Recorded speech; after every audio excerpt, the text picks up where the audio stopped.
Welcome back to the Whole Hound podcast, a place where I get to speak with people who I hold high regard for in the dog training industry and dig a little deeper on why they do what they do. As always, the line of questioning comes from the angle of a naysayer or someone sitting on the fence about a certain topic, opening up what I hope will be healthy discussion and allowing guests to explain things in a little more detail. Joining us today is Andrew Hale, a Certified Canine Behaviourist.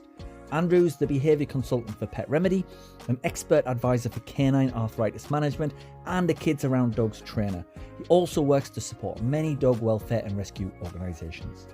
With a background in human psychology, Andrew is passionate about exploring the emotional experience that lies behind behaviour, both in dogs and the humans around them.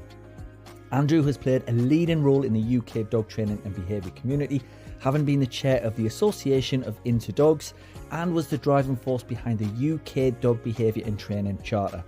In 2020, Andrew started Dog Centred Care, which focuses on supporting a dog-led, emotionally centred approach to providing the best care and support for dogs and their caregivers. On this platform, he's been hosting online conversations with some of the world's leading scientists, researchers, trauma experts, dog professionals, and vets. These conversations are credited with helping transform the perceptions and language around dog training and behaviour. All these conversations can be found on the Dog CC YouTube channel, which I'll link in the description. Andrew has been invited to speak at many of the leading behaviour conferences and has presented at esteemed events such as the London Vet Show and the Association of Dogs and Cat Homes Conference.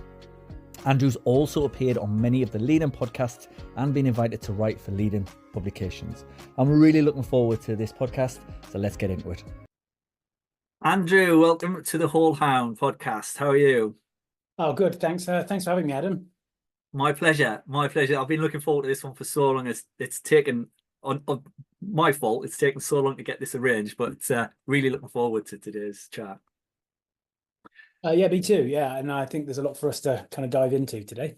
Absolutely, absolutely. So you've already had a nice glowing intro, but it's nice for people to hear it kind of from the horse's mouth. So tell us a little bit about, tell us about Andrew Hale, where you started and how you came to be here, sat in front of me, chatting about the emotions of dogs. Well, my current, I think I'll probably start from current and go back a bit, but I work as a behaviourist here in the UK, and I kind of work predominantly, almost exclusively actually, with what we would phrase as reactivity and aggression. Probably about half my workload are what people might class as dangerous dogs, I guess, just because of the way that people perceive them. And previously, I've got a human psychology background. Okay. And so for me, actually, I look at a lot of things. I frame a lot of stuff through the emotional experience lens, which is very handy for the topic today, of course, about emotions. And actually, the beautiful thing there, Adam, is that's quite a universal lens, because we all have an emotional experience. You have one, I have one, the dog has one, and it's about, for me, I've always been interested in trying to find ways of better understanding the richness of the individual's lived experience, because that's something that is hard to quantify, right? Because science tells us a lot about the things that we share, our neurology, our physiology, our biology, but as an individual, how we experience all that stuff is quite unique to us, really, as individuals. Yeah. And I think we've got to be. This is where I think a lot of the shift is happening within behavioral science for animals, and also with training, actually, and this kind of thing, where we're starting to take more consideration of the dog in front of us, the individual dog, because we've learned a lot about dogs. But this is about that kind of the dog. That study of one, as I call it.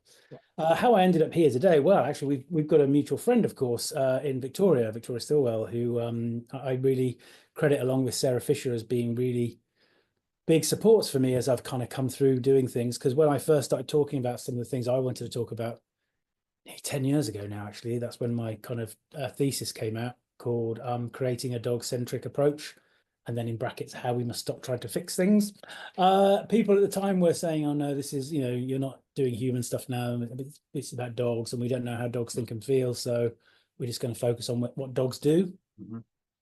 And it was only meeting Sarah Fisher initially who gave me almost the permission really to continue talking about things in this way, which built up to the Phantom of the Operant piece that I put out, which is 5 years ago now. It's crazy.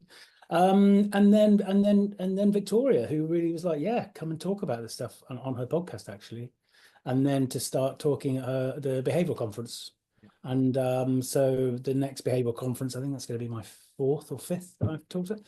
So it's having these people around us, Adam, who give us a chance to have some confidence to talk about some of these things, because for some reason, we'll unpack this today, I'm sure. There's been a hesitancy to think about feelings and emotions when it comes to incorporating that within, especially in animal training. But even in the human world, I have to tell you now, tell all the listeners as well, especially anybody who's involved in human therapies and psychology and the kind of human disciplines, there's just as many camps, there's just as many different views, there's just as many people saying, I've got the answer, no, I've got the answer. And I think we have to be humble enough to probably recognize none of us have the answer. That's the point. Perfect. So in terms of the kind of the emotional side of things, touching back to kind of reactivity in terms of like an emotional lens, talk us through what reactivity means to you, or overreactivity, or how you would define it for people. Well, this is my big thing. So I don't like the term reactive, but that's the word we use because I find it quite reductive. Don't like the term aggressive because, again, I find it quite reductive. For me, Adam, to be honest, behavior is behavior. Yeah. Period. I find it interesting that it's like, oh yeah, that's behavior, that's behavior. Oh no, that's aggression, as though we have to treat that differently. Obviously, we have to be mindful. The thing I'm interested in when I work with a dog is what potential danger that animal might pose to themselves, to others, because that's what I have to be really mindful of. Mm-hmm.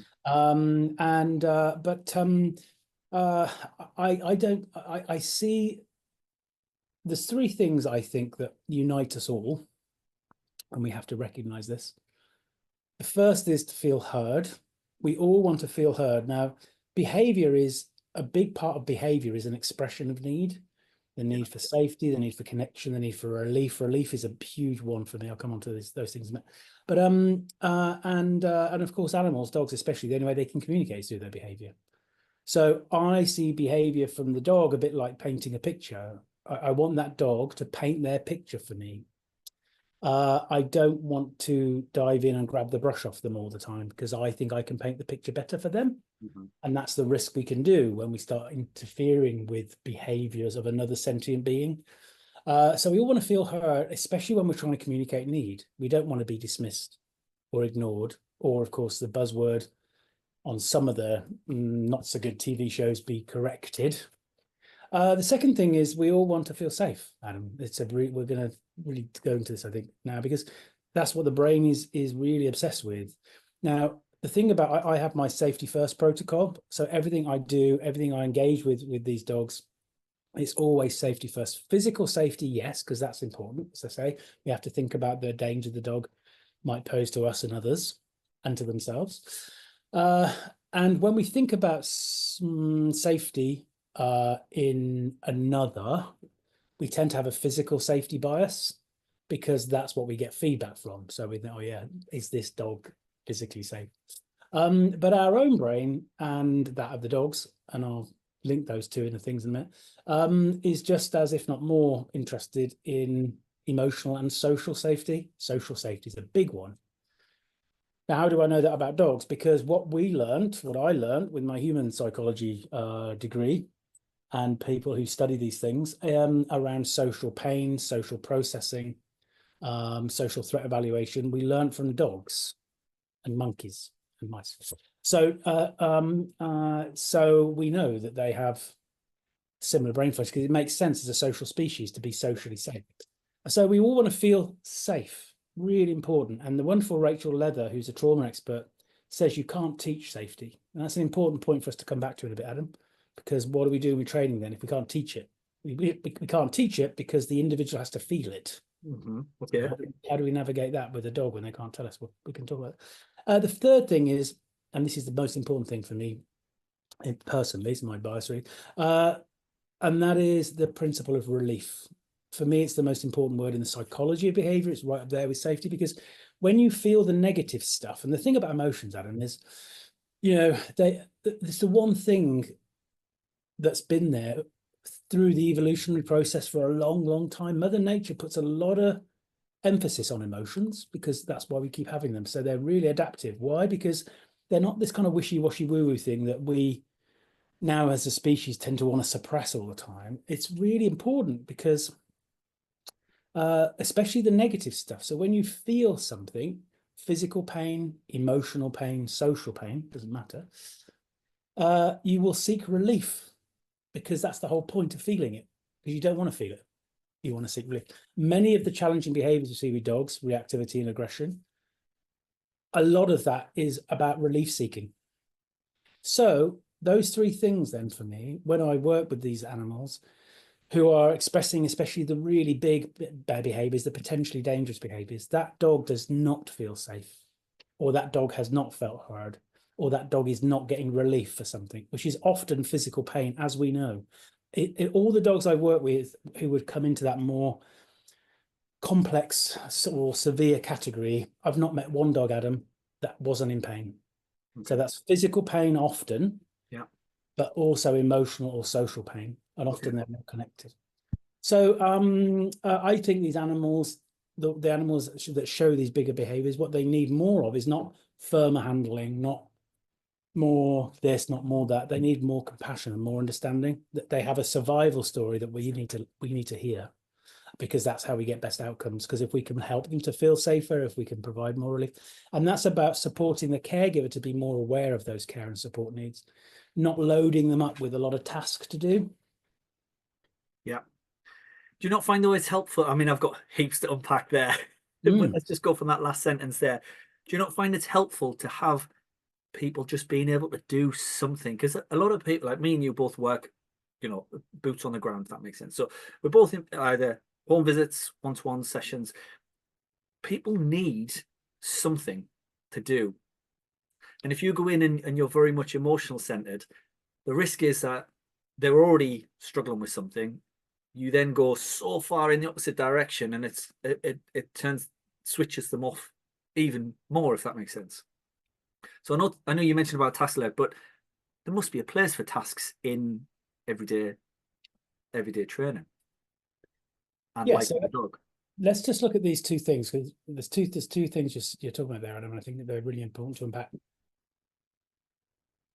Let's look at the task thing. So for me, there is a difference between a task-orientated, a task-focused approach, and a care-orientated approach. And the problem with a task-focused approach, it doesn't mean you don't care, but if it is about doing the task, there's a problem, because the more you focus in on the task as being supreme, the less you can care about the individual's ability to be able to do it or cope with it. Okay. And I would say that aversive training is the ultimate kind of manifestation of task at all costs. It's like, I get it, I get how you're feeling, well, you might not like it, but you're going to do it anyway. The other problem with a task approach, especially with these dogs that we're talking about now, if the task can't be completed, then somebody feels that somebody's to blame. The dog's not good enough. The caregiver feels they're not good enough. And even the trainer who has applied the task in the first place now go away thinking, oh God, I can't do my job. Because there's a big element here, and that's about the ability of the animal to be able to do it. That's the other extreme of task, right? But the care approach, it's a small difference. The thing is, the care approach isn't not about task, Adam. This is the thing. There is a role for task. Of course there is. We have to think, at some point we need to get this dog to do this, or at some point we need to kind of get this outcome, ideally. The shift, though, is a care approach has one subtle but big difference, and that is to take the time to learn from the other first. So I have my learn, support, teach mantra. I want to learn from the caregiver. Now, this brings me on to my second point. I think we can feel as a trainer that, oh yeah, the trainer, the client really wants to kind of see some stuff. They want to have something to do. We're making a lot of assumptions there, by the way. Yeah. Do them? I don't know. In my experience, there's two things that my clients want, actually. The first is they want to feel heard themselves. We can walk in there really easy and go, oh, hi, yeah, we're going to do this, we're going to do that, blah, blah. Actually, the first half an hour of me working with a client on that first session, I just want a cup of tea and a biscuit, and I just want to hear them talk. I want to have them share their emotional experience with me, because now they feel heard. And guess what? They've tried a lot of the task stuff, Adam. That's why you and I get called in, because they've tried doing stuff and they're pushing uphill because actually the dog can't do it. They can't learn because they're too stressed, they're too much in pain, they're too frustrated, they're too whatever. So the second thing that I find the clients want is a plan. Not necessarily now, like I'm going to show you something now, isn't that cool? I could do training plan. Yeah, it's a plan, it's a roadmap, it's a, I always talk about thinking about getting that dog into a better regulated state so any learning can happen. So that learn, support, teach. Learn from the dog first. I need to learn from that dog about how they process the world, how they want to engage with the world, what that nervous system's likely to be in, what state are they in. Then I want to support what we've learned. That's what I want to equip them with. I want to equip them with the skills and the tools to support that dog's nervous system better. Then for us to think about, based on what we've learned, teaching, if we are going to teach anything now, teach things that are likely to be intrinsically valuable for the dog, for their need for safety, relief, and the things that we talked about a minute ago. After that, you can train what you like. So, and I think we have to be really mindful about that, because if we don't do the learn, support, teach, in my opinion, we run the risk of starting to go into what I call cul-de-sacs. Oh yeah, we're going to do this today. I want to show you going to do this. And then we're like, okay, that's really cool. But then the dog can't do it, or the caregivers don't have the skill set that we have to do it. So they're feeling a bit more deflated. And the reason they can't do it is because the dog isn't in a state to learn because of the other issues. And this is the big shift. This is why emotions are totally critical in training, because there is a human psychology kind of phrase, which is a powerful one. And it's one that I really want people to hear. There is a difference between what you are taught and what you learn. Now, that is big. It's huge, because we can teach stuff and the dog might do it because, we have the power of holding quite powerful reinforcers here to get them to do stuff. But what are they learning intrinsically about having a voice, feeling safe, being able to communicate need, agency? These things are important, especially if you've got a dog who's potentially dangerous. Well, how are they tracked? How can you track just an emotion? At least with training, it's tangible. You've got the input, the output. You can track the improvement, whether training is increasing, whether behaviors are increasing or reducing. You can track all of that. We can look back retrospectively. Can't really do that with emotions, surely. Yeah, hugely. And I think this has been why I think animal training has been stuck for a long time in a very operant mindset.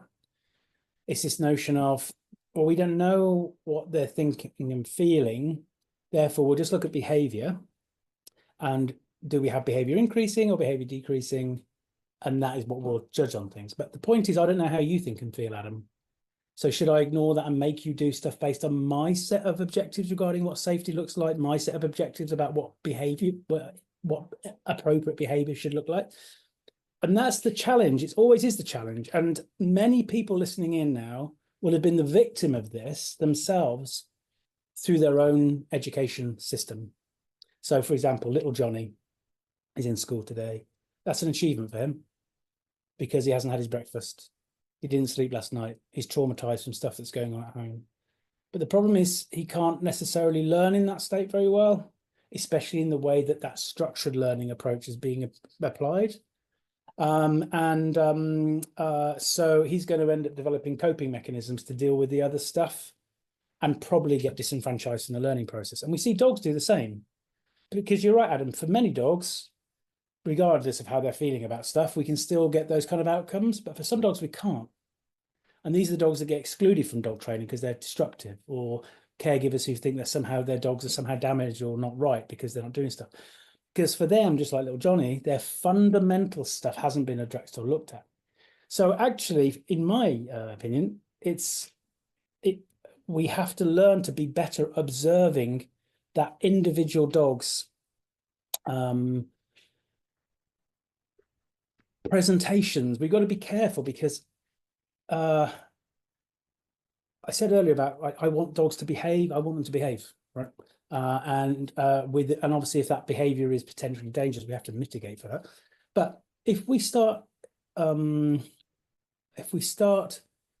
manipulating behaviors too much, and the same with reinforcement. One of the biggest things as dog training is to understand the coercive potential of reinforcement. And that can be hard to get our heads around, because I thought reinforcement was the gold standard, and we're there, aren't we? It's like, well, actually, there's been, like, for example, there was a study done with kids with kefir, the milk kefir experiment, where they gave the kids the kefir, and they had one group that was given lots of verbal praise when they drank it, another group that was given tangible rewards if they drank it, and a third group that wasn't given any reward at all, so no punishment. Guess what? The first two drank more kefir. So their behavior got changed. Great, because that's what they could see. But actually, they revisited the kids after a longer period, and they found actually there was no difference between the three groups. In fact, the third group drank more of it because they were able to explore the drink through experiential learning and intrinsic reinforcement. Because the point is, just because the other two groups drank more kefir didn't mean they liked it. But they did want to be told, good boy, I love you. They did want the Mars bar. They did want extra break time or whatever the tangible rewards are. So we just have to be mindful of this. So I hear you, Adam, on that. I hear you. But I think especially when working with dogs who are struggling to feel safe, we have to try and find ways of getting that feedback. So it's about doing really good observations. It's about seeing all behavior as valid. It's about recognizing anything we ask the dog is a request. So if I'm going to ask the dog to do something, they do it rather than think, right, I better ramp up the reinforcer then. I'm thinking, right, why can't you do it now? What else might be going on? And seeing everything as feedback. And looking at those observations, especially for me, in three very distinct categories: processing, engagements, and exits. Now, these are three categories that are well known within human therapies, especially with non-verbal children, because the same argument could be made, well, the kids can't tell me, so how do we know how the kid's feeling? But if you know how to do the observations, and that's what we're really good at, especially on our side of the fence, if you like, the kind of more positive side, processing, engagements, and exit. How does this dog process stuff? How does this dog process me? How does it process the environment? Why can't the dog process what they need to? Why isn't that sensory integratory system working very well? What is this dog's engagement preferences? What is their engagement history? Where are they looking for exits that they can't get historically? All trauma, most trauma, is based on a lack of agency over engagement and exit. If you think about it, you find yourself in a situation you don't want to be in and you can't exit from it. How many of these dogs then who are reactive or aggressive, when we look back at things, realize, oh my God, you've tried to process stuff, but you haven't been given enough time to, or you've had negative engagements, or engagement comes first before you've even processed stuff, because remember that social processing hasn't happened yet, hadn't had a chance to happen yet, and you weren't able to exit. So all these things give us a richness for that dog by spending more time at the beginning doing really good observations before we start thinking about what we're going to start reinforcing for them, because this is that learn, support, teach thing again. It's better to teach things if we need to teach extra stuff that we think, right, I've learned from you that actually you really love an exit, but for whatever reason, your nervous system isn't believing you can. So let's really support some exit cues for you. So your brain knows, oh, I can exit. Right, okay. So that's supportive, because it's more likely to be intrinsically valuable for them. But that's just a functional reinforcer, surely.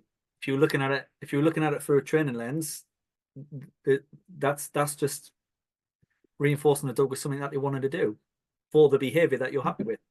100%, because this is the point. And that falls straight into either operant, or if it falls straight into, depending on whatever training you're doing at that time, before the exit comes in for the reward. We're moved away from emotion now. We're back to training, surely. Yeah, because this is the point, and I don't disagree with you. And this is why I would encourage people who think about things in a very anti-training mode or anti-operant mode. You know, I was involved in the beyond the operant conversations with Kim Brophy and Kathy Murphy. The important word there was beyond. It's beyond, not instead of. Operant learning is happening all the time. All these things are happening all the time. What's happened within animal training is we've focused, zoomed in on those 4 flipping quadrants, right, which drive us all bloody nuts. And you know, we've all had many a beer arguing about, yeah, but what about this particular context? What quadrants that go? Yeah. More than just, and other people, you know, you have some people who have a really effective neuroscience bias. They might have a, you know, whatever it is. The richness of the individual, we're all greater than the sum of our parts. We're more than just neural pathways. We're more than just operant learning. So I hear you. You're absolutely right that these things are happening all the time. The difference here is, for me, we've taken the time to learn what's is likely to be intrinsically valuable for that dog before we start supporting it. A lot of these dogs where the training fails or the outcomes aren't great is because we can changing behavior isn't enough, Adam. It just isn't.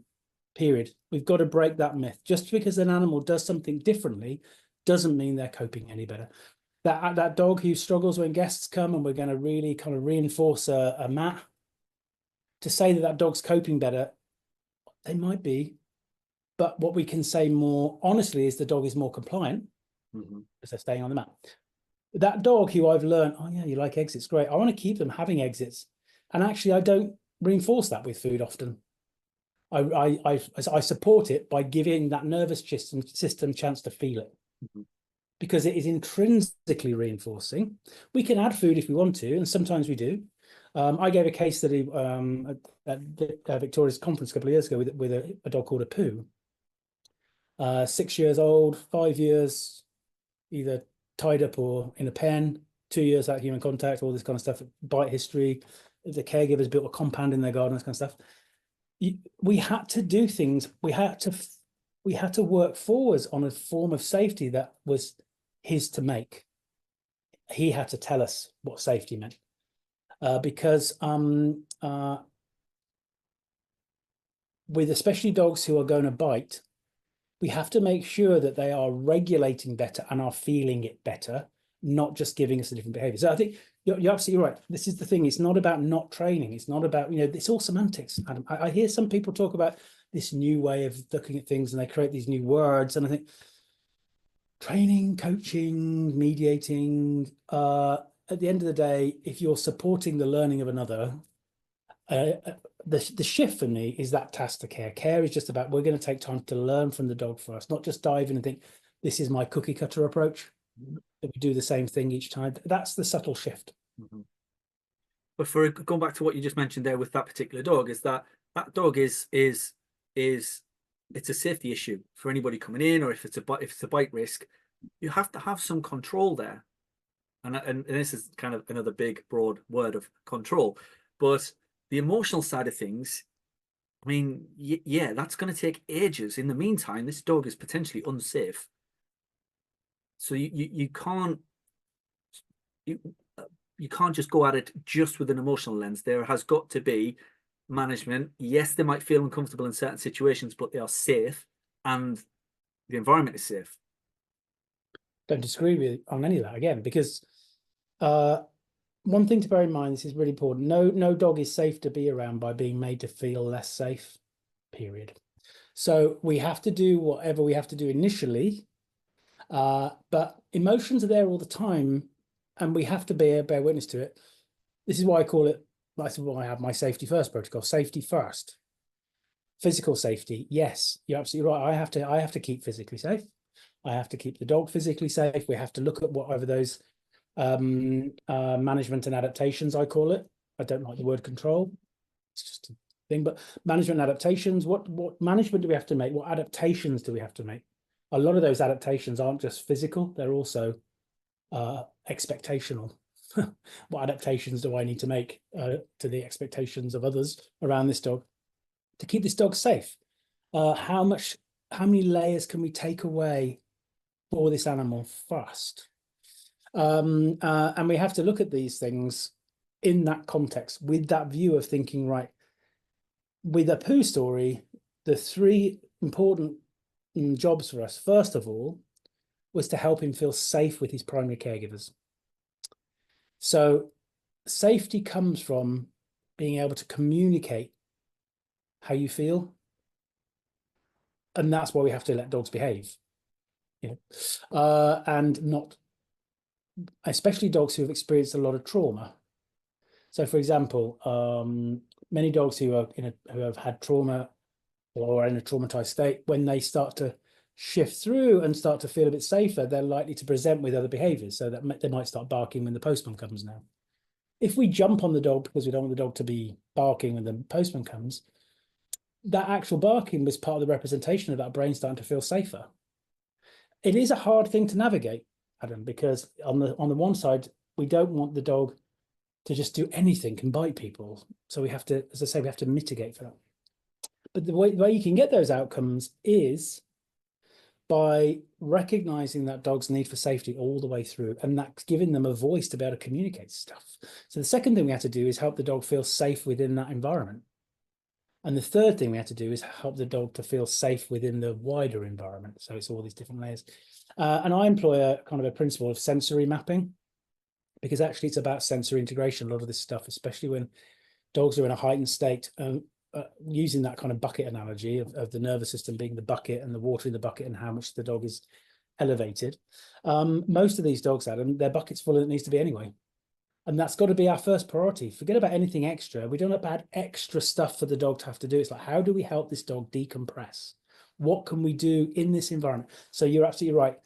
Again, I don't disagree with anything you said there, but it is the lens through which we see it, because the general public are stuck in a task-orientated mindset a lot of the time. There is a lack of awareness there about their animals' care and support needs. They have been convinced over the last 20 or 30 years that the most important thing is a well-trained, obedient dog. So anything that strays from their perception of what that actually is means that they're likely to see their dog as being disobedient, naughty, difficult, challenging, whatever else, rather than a dog saying, well, I can't now, or I need to communicate to you. So we have to navigate that. But and a lot of the information that's on social media, a lot of the not so good stuff on telly, your stuff's great on telly, but a lot of the stuff that's on telly fuels that. So because and it's the wrong lens. So you and I might talk in the same language, same principles that they might talk in, but we're looking at it through a different lens, which is, even if you're got a dog who's well regulated, well grounded, and you just want to teach them new stuff, we know every study done shows that the learning experience is best when the student is calm, focused, and motivated. Right? Because if you are making them do it, that is just coercive. But we have to recognize that that can equally be done through reinforcement. There's a great saying, which is the path to coercion is often laid with good intention. Yeah. So this is the shift for us. All these discussions, you and I know there's been stuff going on in the dog world about let's all get together and talk about stuff. For me, that it's the old, it's outdated. It's the old days. I call it the operant merry-go-round, just arguing about methods and tools about how best to do task. This conversation is okay. We're still going to look at task, but maybe we should consider the dog first. Can they do it? Are they up for doing it? How are they feeling today? They did it yesterday. Great. Not feeling so good today. Why? If we had more discussions like that within our school system, many fewer people would be disenfranchised from the learning experience, for sure. So going back to the study that you were talking about with 3 groups of children drinking the kefir, surely if they'd have just carried on praising those 2 groups, that eventually becomes intrinsic, the amount of reinforcement they get, so kind of like a conditioned emotional response. Surely at some point that becomes a point at which drinking kefir is now already intrinsically reinforced because of how many repetitions it's gone through in the past with praise or with something good. This is where we're getting into difficult territory for me, because many people have been damaged by that. Okay. So what we're talking as in human studies, you mean? Yeah, Yeah. and you know, many in the neurodivergent community for sure who have experienced the less reputable versions of ABA when they were younger, which is like, you need to eat like this, you need to talk like this, you need to act like this, with heavy reinforcement of these things because somebody else has decided that's what's appropriate, have ended up doing those things, but have not felt safe during the process. And it's taken away. Let's just think about this for a second, because we're with the Kafir experiment, we're kind of talking about pre-mat really in some ways. This kind of thing of, you know, you don't want to do that, but if you do it, you'll get what you do want. And the classic one of that is, you can't have your pudding until you've eaten your greens, right? And on the surface, that sounds all right, doesn't it? That sounds all right. Yeah, it's like, you know, get the kids to eat the greens, something that's good for them, but they don't want to do it, and then they can have the stuff that they want. And they may well do it. And many will not be affected by it. But when we think about this and step back, what are we saying to that developing brain about choice and agency? What are we saying to that brain about sometimes you might have to do things that you don't like to get the things you do? Well, that, you know, especially when we think about what some children have to go through, sadly, from a trauma point of view, what is it saying to that young brain? This is where it gets a bit more nuanced, Adam, and a bit more complicated, because, you know, as talking as a member of the LGBTQ community, I went through most of my adolescence feeling I have to conform to be something, to fit somebody else's representation of what was appropriate, until I broke through that. So that's always the risk when we think about this. We could totally have got those kids to got to the point that they think, you know what, in order for me to feel loved by my teacher, to have that praise, I need to drink this stuff I don't like. They would probably drink it. But when I talk about this stuff on workshops and that kind of stuff, the number of people who said, you know what, there's one lady who said to me, shared with me that her father was obsessed with rice pudding. He loved rice pudding. She hated it, but she was never allowed to leave the table until she finished her rice pudding. This is a woman now in her 50s plus. Sorry if you're listening. Maybe I'm. But anyway, a lady, you know, a mature lady, and she still has trauma over rice pudding. Okay. Okay, so these are things that we have to just consider, Adam. I think we have to be mindful. Just because we can get more behavior, because we have control over those kind of contingencies. I'm going to share a little personal story with you, which people may have heard if they've heard me talk before. But this is why I'm quite passionate about this stuff, I guess. But I experienced trauma when I was a kid, and it affected a lot of stuff for me. The thing about trauma, Adam, is when I had sexualized trauma, afterwards, nothing had changed around me. My family were the same, my school was the same, my friends were the same. What changed was my perception of it. Okay. This is that thing about feeling safe.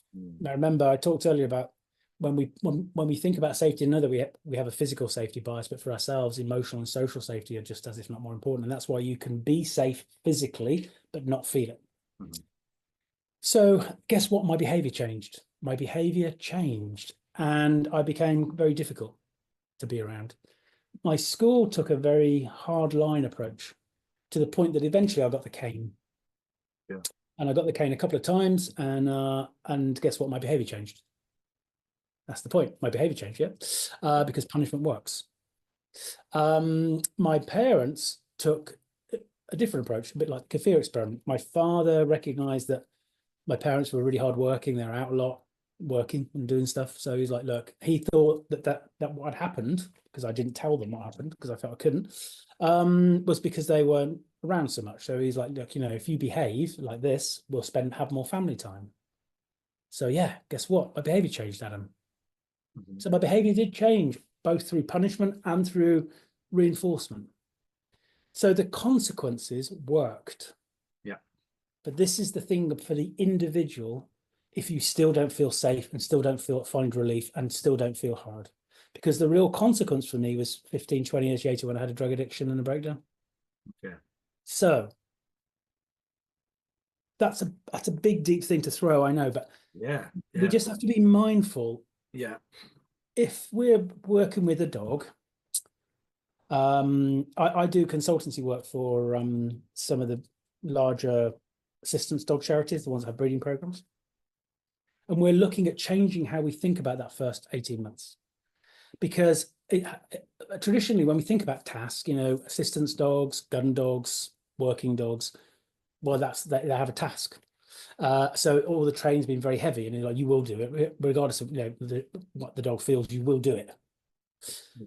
But we know if we want that dog to do that task, especially an assistant dog, they are more likely to do that task when it's needed if they are physically and emotionally well regulated. And this is the problem, you see. We push kids through a conformist norm. This kind of children should be seen, not heard sort of thing. A lot of children's needs are misrepresented because where they're seen as having tantrums or being naughty and difficult. And they develop coping mechanisms that through into adulthood, but come out down the line. And that's why they have emotional health problems. We see the same with dogs, actually.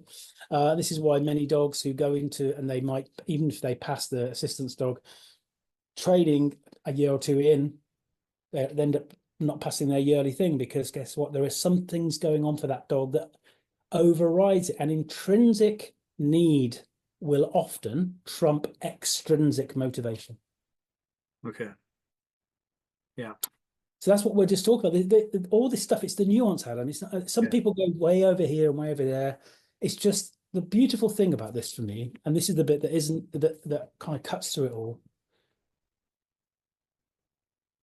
The better we can be at turning up to the richness of that individual dog's emotional experience, the better we can work out what that might be. And it's hard to, as we've talked about, because they can't tell us, but it shouldn't stop us from pursuing it. We've got all these new disciplines now that really come online in the last 5-10 years: neurology, physiology, understanding trauma, and understanding attachment, understanding all these things. It's no point learning these things and then still going back to thinking I can arbitrarily change your behavior, so I will. So it's just about trying to think that dog's got a story, and the more we can learn it, the better. But I think also it reflects them back on it for us and thinking, oh, actually, I have a story too. And maybe I need to show a bit more compassion for myself, actually, and maybe for my colleague, and maybe for my family. It has a knock-on effect when you start seeing behavior differently. Yeah, I mean, the bits that you were talking about earlier in terms of kind of feeling safe and that side of things kind of throws right back to the very beginning. I put a little note down here. For some dogs who don't feel safe, the kind of the classic step in and advocate for the dog, and that will help. That is still very much, even in the positive, that's, you step in, you take control of the situation. The dog then starts to realize that actually there's no big deal because you're taking control and you're creating that space for them, or you're moving them around, or you're protecting them.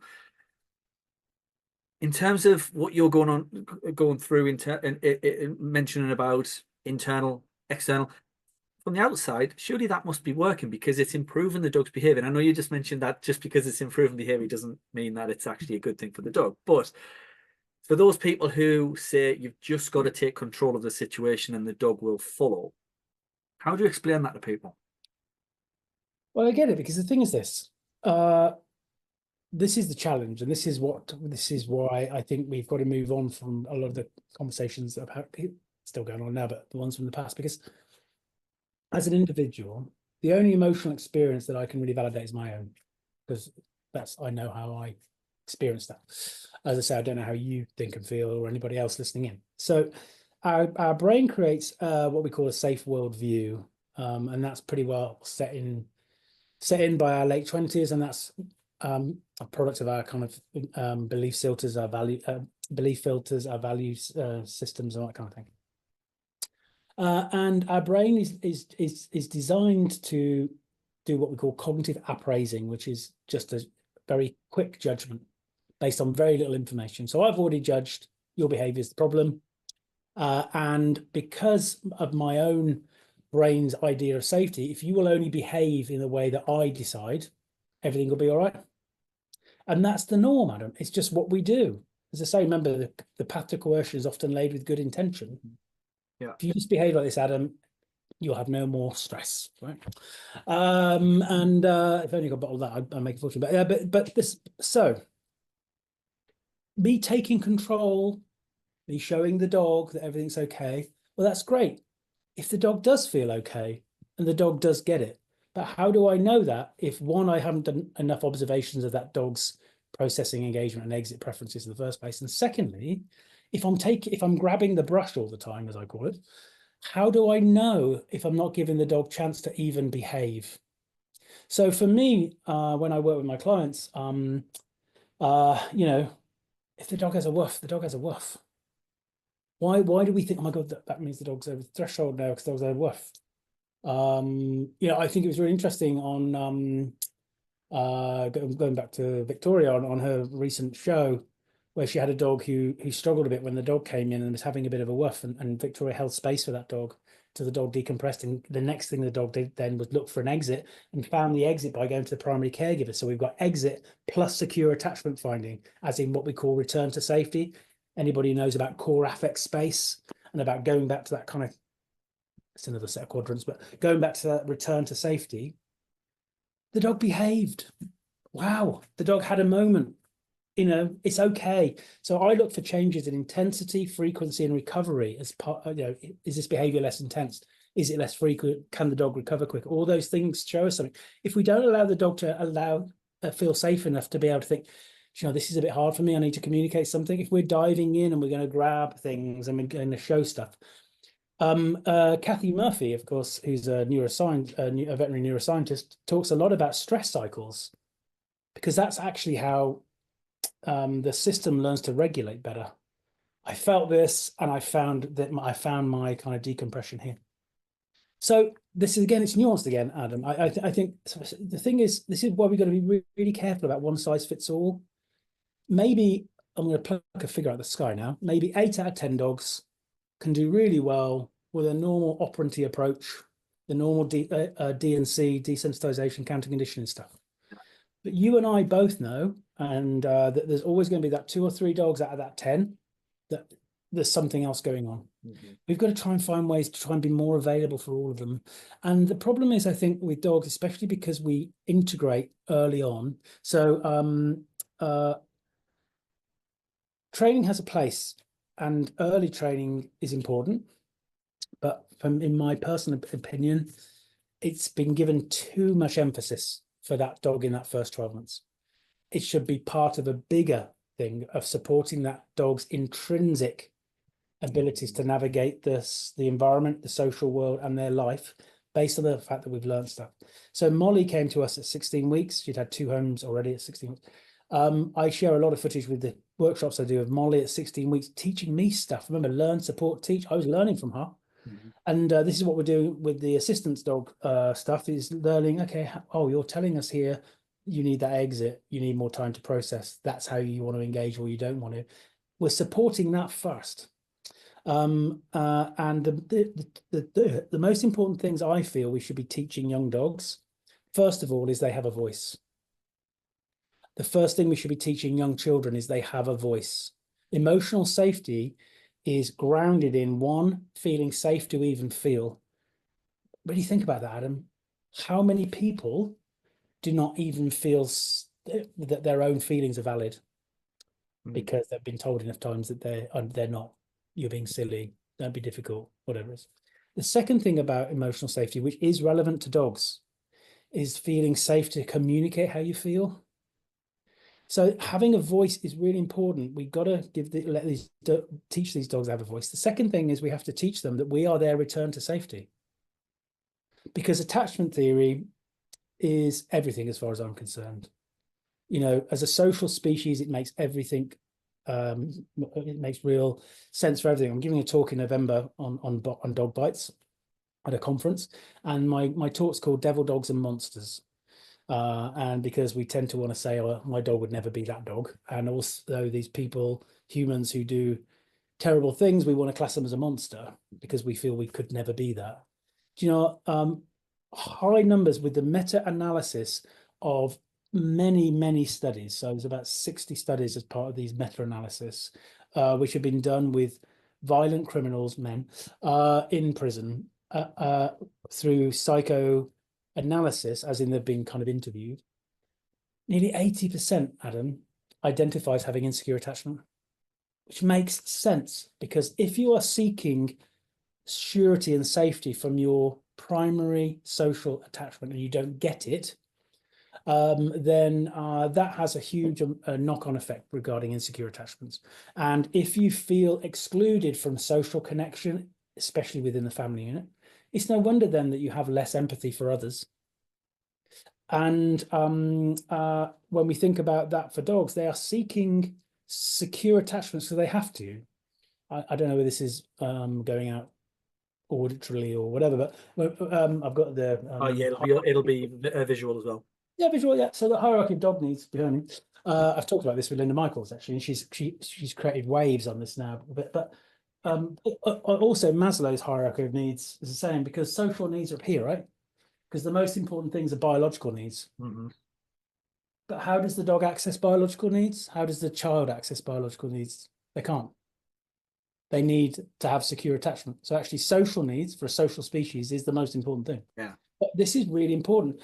And we ignore it at our peril. And I think in that first 12 months, for me, with my clients, I don't do puppy classes, but I do kind of one-to-one support for that first 12 months with clients, is to make sure that dog feels they can communicate, can process the world on their terms, find safety on their terms, and be able to learn to self-regulate. If more of the human population had secure attachments and were able to self-regulate, we'd have way less criminality for sure, and drug addictions and everything else, because it's a primary thing. And the thing is, learning to self-regulate is not innate. You have to learn it. And you either learn it in a good way or you learn it in inappropriate ways, because you still have to try and get some kind of relief through that system. And then the beautiful thing then is training is really important as part of a better balance, because training for me is about letting the dog know how I communicate, what I might need in this situation, how I might need to keep you safe. This other stuff is the other stuff of me learning from them about their stuff, so that we can actually have a really good relationship, in the middle. Another area of training I think that is really important for me, really important, is, and this is why I think we dismiss training at our peril, from a kind of how we might classically look at training. There is a place for creating behavioral outcomes, for sure, and definitely within reactivity and aggression. One is if we can attach that to something we've learned that the dog is going to get intrinsically as well, because that's the gold standard, right? I get what I want, the dog gets what they want, everything else, not the fact they've got the food, the fact that intrinsically they think, oh, that was good, I felt better about that, that was good. But the second thing is, so many dogs, this is coming back to that core affect space. So that's just how we plot mood state. So if you imagine you've got on the kind of horizontal, you've got valence, so not feeling so great, feeling great, and then up and down on the kind of vertical, you've got more arousal, less arousal, and see that as a kind of a quadrant thing. What we really want as our standard place where our dog is at rest is in feeling okay, low arousal. That's the best place. And then, but many of the dogs that you and I work with are low valence, low arousal, or even low valence, high arousal. So in that bottom bit, you've got probably more of a depressed state. In the other one, you've got more of an anxious state. But the point is, anything that side of the line, you've got more of a pessimistic bias. Okay. So actually reinforcement ain't going to do much anyway. Dog will have it. But if their brain chemistry has kind of fallen into this thing of, I don't know if people are listening, but remember the Hitchhiker's Guide to the Galaxy, and Marvin, the robot, is like, oh, everybody hates me. What's the point? I may as well kill myself. If the dog's in that state, then we have to shift that first. We have to shift them into a more optimistic bias. So how do you do that? You do that by creating more positive outcomes. And we can do that through training really well. We can look at the way that we do different things. I think we can all agree that training has evolved from sit down, come stay. I think that's where people think it is about, okay, I'm going to set this up for you. I'm going to set this activity up for you. I'm going to set this kind of thing we're going to do together so that we can create a chance for you to work through it and have that positive outcome. That can be really helpful, especially if we don't put attachment to outcome, Adam. That's what Sarah Fisher talks about a lot. Yeah. Because if we fall into putting attachment to outcome again, we're just going through task again in a very task-oriented mindset and ignoring the fact we're actually trying to just get the dog to enjoy it and feel good about it. One of my friends who's she works a lot with Border Collie. She works a lot with from a work point of view. So she's really task oriented, an amazing trainer. Hi Gwen, if you listen. I love it because she always says, "Where's the joy?" When she's working. Hang on, where's the joy? There has to be joy, and I love that. So it doesn't have to be all or nothing, Adam. I think we have to recognize there's a role for everything. The operant toolkit is a powerful one, but it should be part of the broader toolkit. That's my view, and I think there's so much richness there having moved forwards. Those people who don't think they're using training or operant stuff, guess what they are? Yeah. And for many of my colleagues, our colleagues who think that they're just doing training, but the way they work, actually, they're doing more. They're doing more, actually. Yeah. Which I don't think it's, I was chatting to somebody about this a while back. I don't think it's enough to just be a trainer. I think if you're training, you are effectively changing behavior anyway, and you have to have some understanding of that. Going back to what you sorry, can I just jump in there? I love that, Adam. You've just summed it up there for me. Because I feel when we think about being an ethical trainer, it's firmly rooted in this thought that if we're going to turn up to influence the behavior of another sentient being, we have to be really,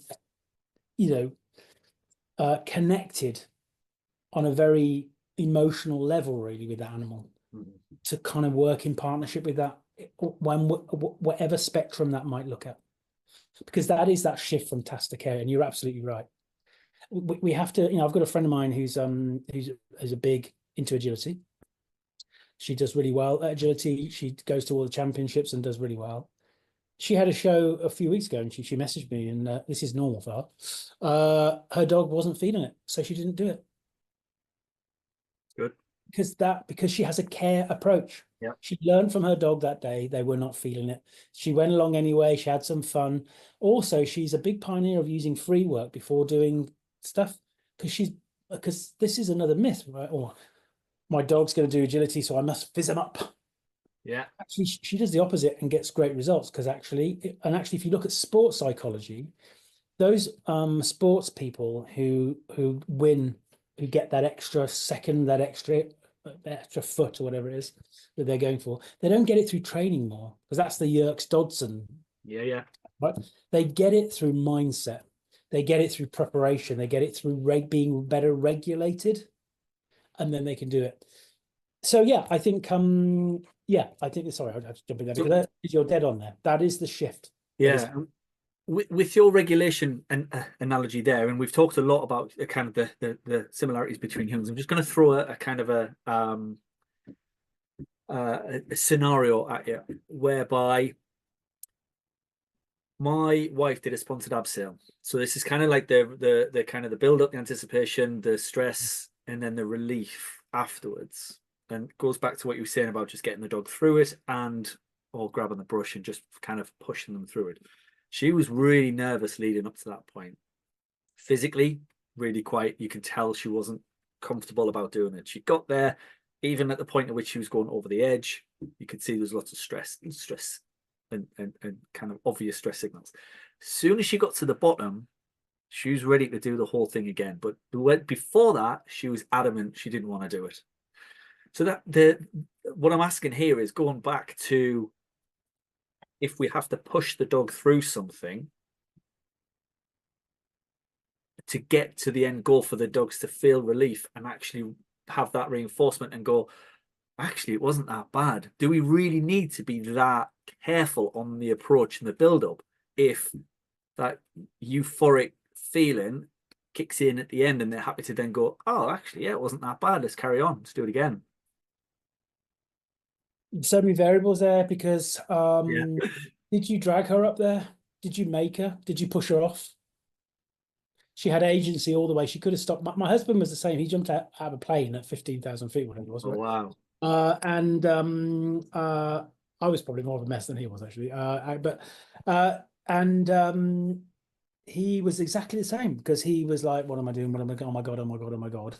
Um, uh, it helped that he was strapped to a rather hunky ex-marine. He jumped out of the plane with him, but he when he hit the ground, he's like, "My god, I want to do it again."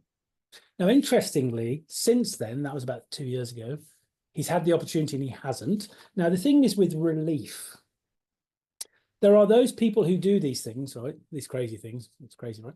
And they're like, my God, that was amazing. I want to do it again because they're full of the adrenaline now. And they also have had that feedback, I didn't die.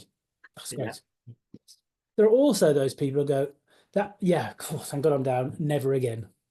Never again. Okay, yeah. So this is that thing about the individual's lived experience again. And so we've got to be careful because some of that framing you were talking about there is almost coming to this notion of flooding. I'm going to push you through this, and then you're going to work out that everything was okay. Maybe some dogs they will, but many dogs they might not. Remember the difference between what we're taught and what we learn. Was the fact of being made to do it not as powerful as the relief of thinking that was okay, actually, and I've kind of, my doggy head face my demons? Or for some dogs, is the trauma of being forced greater than any relief they might have at the end? Because that's what they've learned, that actually, I tried to tell you I didn't want to, you made me, and actually I might have done it in another half an hour, but I couldn't do it now, but now I've learned that I can't be heard, whatever. So I'm sure you gave lots of support and reassurance to your wife, and I'm sure she had her wobbles, and I'm sure she moved through, but she did it intrinsically herself, ultimately. She got the extrinsic reward at the end, I guess, by raising money and whatever else, but it was intrinsically she felt the relief. It was her experience. How quickly she'll go and do it again, we'll see. But as I say, some people, they will totally get back in that plane and jump off that cliff again. Other people, they're like, never again, but I'm glad I did it. Yeah. But they're mainly glad they did it because they're still alive. Pretty good reinforcement. So yeah, exactly. So what we're saying, I think, is this whole conversation, I think it's been a brilliant, I love your questions on these things because it depends. I think we can say that. I think we can say it depends. I think I was involved in a panel discussion recently, and the wonderful Sindor Pangel said, it's just about asking different questions. That's what we've done today. We just ask questions. I haven't got the answers to them all. I think I genuinely believe the dog does, if we're more available to them. And that's the shift. It's recognizing the dog might not feel it today, and that's okay. And also some of the bigger picture stuff, especially the behavioral stuff, it breaks my heart, Adam. And this is why I think a lot of these discussions, we've got to move on from them because they are painful for me. When we think about dogs, especially the dogs that you and I work with, the reactive dogs, the aggressive dogs, who are just, you have these voices saying, look, short, sharp shock, we're the only ones who can save the dogs' lives, this is why shock collars are great. It's really sad because these animals are just the best case scenario from a human point of view is the dog is now not able to behave. And they might be seen as having saved their life, but what life? A life of sufferance because they've got crippling arthritis and now they can't communicate it, or they didn't feel safe when somebody approaches, now they can't communicate, or they break through that because their actual intrinsic need for that is greater, and then they're put down anyway. You and I get best outcomes with these dogs because we listen to them and we support them, and we have to change the narrative here. Yeah, for sure. Absolutely. And that's a pretty perfect spot to end on. Thank you so much. I've loved this, and as everybody knows, the questions aren't from me. This is just like a plain devil's advocate, but mean, the way you fielded them and answered them was absolutely fantastic. It was brilliant. And every time I've listened to you speak, I've always learned extra bits and taken extra bits on board. So yeah, thank you very much for joining us. It's been a pleasure. Thanks, Adam, and likewise. And you know, I learn from you and other colleagues. I think this is the thing. You know, we're all learning all the time. Some of our colleagues who are stuck in some of that task stuff, it's very easy to get stuck and do the same thing for 20 years, Adam. But you know what? If we just try and be more available to that dog in front of us, try not to fall ourselves into these little cul-de-sacs of thinking that's the approach, then I think we can't go too far wrong. And I really value this space and kind of looking over those questions with you, really, because like we've said, it depends. And there is, you know, my late mother had a saying, which was, "There's no absolutes but kindness." Oh, nice. I think for us, it's no absolutes but welfare. You know, the dog in front of us will tell us what that level of support might look like, and we dismiss things at our peril, really. We Yeah. can't dismiss the aversive stuff because that doesn't come under welfare for the animal for sure. But other things we have to have a broader toolkit as possible. Yeah. Yeah, absolutely. Oh, my daughter's just come in. Want to say hi? Hey, That's brilliant. Sorry about this. Well, actually, I'm not sorry. I don't make no, an it's apology for her important. coming Oh in. my God, most of the podcasts I do, either my dogs start mobbing me, or they're kicking off because the postman's come, or the host is. And I think it's nice to have a little human instead of Yeah. being saying hi. Oh, So it's still good. fantastic. Oh, it's been absolutely fantastic speaking to you. Thank you so much for taking the time out and giving people an insight into your extremely valuable knowledge as well. Thanks, Adam. Thanks very much.